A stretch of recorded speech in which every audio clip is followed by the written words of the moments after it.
बबलू हाथी सुबह सवेरे अकेले वन में टहलने के लिए निकला। वह अपने ही धुन में चला जा रहा था। लगता था उसके दिमाग में कोई उलझन है जिसे वह सुलझाने की कोशिश कर रहा था।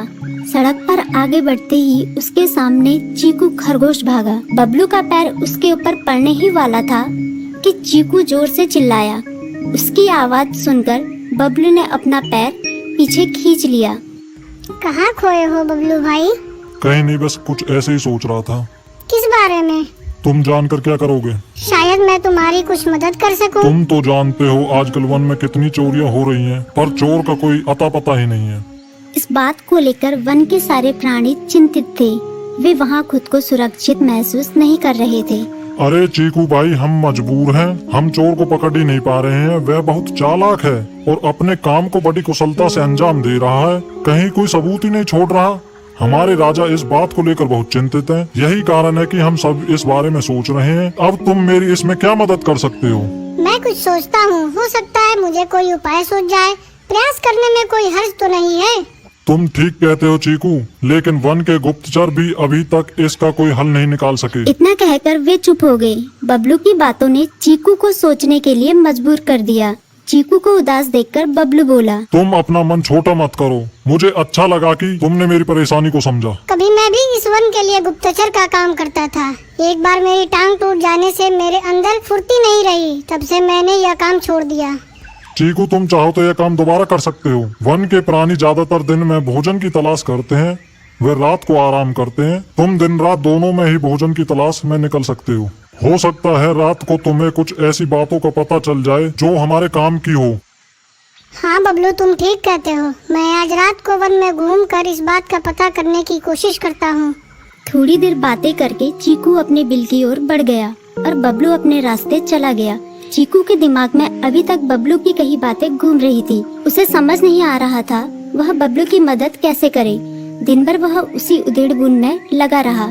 शाम होते ही चीकू कुछ सोचने लगा और वह चुपचाप बिल से बाहर निकल आया। चीकू की पत्नी ने देखा तो बोली, इस समय कहाँ जा रहे हो? बाहर खतरा है। खतरा तो सुबह भी रहता है, लेकिन खतरों से डर कर हम भूखे तो नहीं मर सकते। मैं बाहर घूम कर आता हूँ। इतना कहकर चीकू रात को बिल से बाहर निकल आया। कुछ दूर जाकर उसकी नजर बंकू उल्लू पर पड़ी, जो कुछ ही दूरी पर था।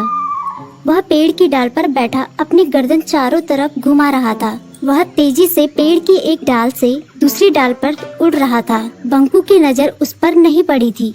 कुछ सोचकर चीकू पेड़ के पीछे से बाहर निकलकर थोड़ी खुली जगह पर आ गया और वहां से बंकू उल्लू को देखने लगा।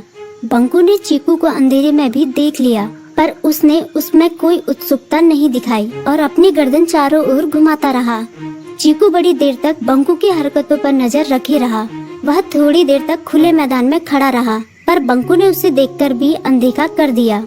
उसने महसूस किया कि बंकू के आसपास चमकू चमगादड़ भी मंडरा रहा था। कुछ देर वन में घूमने के बाद चीकू अपने बिल में लौट आया और सुबह होने का इंतजार करने लगा।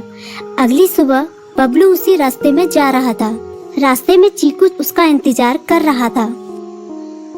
आज बड़ी जल्दी आ गए बबलू। हाँ, आजकल मुझे चिंता की वजह से नींद नहीं आती। कोई नई खबर है क्या? यकीन से तो मैं नहीं कह सकता, पर मैं तुम्हें ऐसे प्राणी का नाम बता सकता हूँ जो शायद चोरों की मदद कर रहा है। कौन है वो?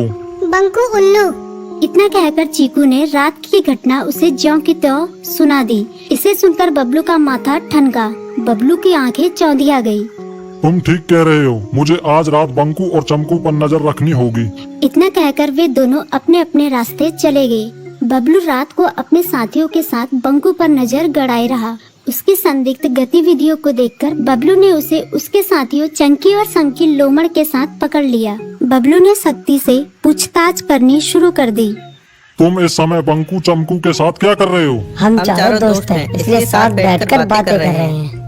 चमगादड़ और उल्लू की दोस्ती तो समझ में आती है, पर लोमड़ के साथ दोस्ती कैसे हो सकती है? सख्ती से पूछने पर दोनों ने अपना जुर्म कबूल कर लिया और सभी चोरियों के बारे में बताया जो उन्होंने कुछ दिन पहले वन में की थी। बबलू ने उनके चोरी का सारा सामान भी बरामद कर लिया। बंकू और चमकू को अभी तक समझ में नहीं आ रहा था कि वो इतनी आसानी से कैसे पकड़ में आ गई।